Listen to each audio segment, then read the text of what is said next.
Manchester city আবারও প্রমাণ করলো কেন তারা প্রিমিয়ার লিগের বর্তমান শক্তিশালী দল। রবিবার রাতে ওল্ড ট্রাফোর্ডে ম্যানচেস্টার ডার্বিতে প্রতিপক্ষ ম্যানচেস্টার ইউনাইটেডকে ৩-০ গোলে উড়িয়ে দিয়েছে পেপ গার্দিওলার শিষ্যরা। দলের জয়ে জোড়া গোল করে মূল নায়ক আর্লিং হাল্যান্ড। ম্যাচের শুরু থেকেই দাপট দেখায় সিটি। ১৮তম মিনিটে জেরেমি ডোকুর দুর্দান্ত ক্রস থেকে মাথা ছুঁয়ে গোল করেন ফিল ফোডেন।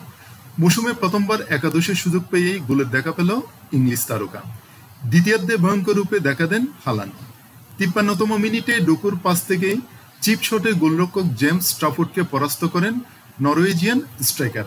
এরপর ৬৮তম মিনিটে বার্নার্দো সিলভার থ্রু বল ধরে মাঝমাঠ থেকে দৌড়ে হ্যালি মাগুয়েরাকে পেছনে ফেলে আবারও জালে বল জড়ান তিনি।